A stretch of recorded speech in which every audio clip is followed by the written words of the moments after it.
Bonjour, on se retrouve aujourd'hui pour une nouvelle vidéo. Dans la vidéo du jour, on va faire le focus sur le rôle d'une femme qui a participé à la défense de Lille en 1914. Alors on se retrouve à 200 mètres du musée aujourd'hui, au pied de la statue de Louise de Bettigny.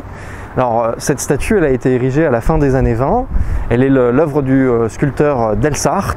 Cette statue est consacrée à la mémoire de Louise de Bettigny, mais aussi à toutes les femmes héroïques des pays envahis. Donc à toutes les femmes qui ont eu une part directe ou indirecte dans la défense des régions occupées pendant la Première Guerre mondiale. On dit souvent de cette statue en fait que le visage qui est représenté n'est pas celui de Louise de Bettigny, parce qu'il représente justement l'ensemble des femmes qui ont pu participer à la défense des territoires occupés.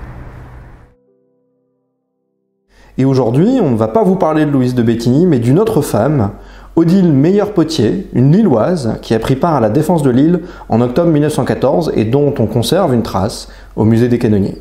Lorsque le premier conflit mondial éclate, durant l'été 1914, toute une série d'événements vont se produire et mettre la place de Lille dans une situation particulière.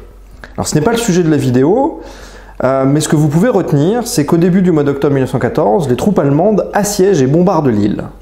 Des combats assez féroces ont lieu dans la partie sud de la ville, particulièrement autour de la porte de Douai. Alors aujourd'hui c'est une station de métro, mais en 1914 c'était une des portes de l'enceinte fortifiée de Lille.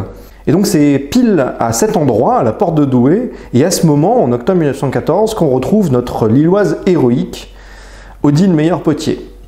Alors cette jeune femme de 31 ans, à l'époque, est giletière, c'est-à-dire qu'elle fabrique des gilets dans l'industrie lilloise, et elle habite rue de Fontenoy, à quelques centaines de mètres de la porte de Douai.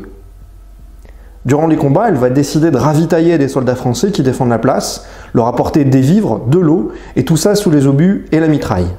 Elle va aussi recueillir chez elle des blessés et les soigner. Et lorsque Lille va tomber aux mains des Allemands le 12 octobre 1914, Odile Potier va faire partie des otages civils que les Allemands vont prendre et, heureusement pour elle, libérer assez vite.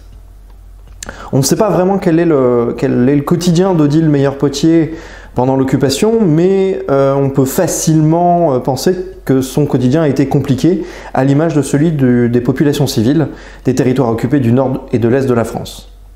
Bien plus tard, en 1930, elle va être décorée de la médaille de la reconnaissance par la Mutuelle des défenseurs de Lille, une association, une mutuelle, qui regroupe les civils ayant pris part à la défense de Lille. C'est ce diplôme et cette médaille commémorative que le musée conserve dans ses collections. On ne sait malheureusement pas quand ce diplôme est entré dans les collections. Ce qu'on sait par contre, c'est que la Mutuelle des défenseurs de Lille a organisé plusieurs cérémonies dans l'hôtel des Canonniers durant les années 20 et 30, dont des remises de décoration dans la cour de l'hôtel des Canonniers. À cette époque, comme aujourd'hui d'ailleurs, l'hôtel des Canonniers et son musée sont le lieu de la mémoire combattante de Lille. L'hôtel accueillait d'ailleurs l'UNC, toute jeune, l'Union nationale des combattants, la Mutuelle des défenseurs donc, l'Escadron de Flandre, la Société de secours aux blessés militaires et bien d'autres associations d'anciens combattants dans les années 20 et 30. Alors vous l'avez vu, à travers la petite vidéo qu'on vient de réaliser, nous n'avons malheureusement pas de photo qui permettrait de mettre un visage sur le nom d'Odile Meyer-Potier.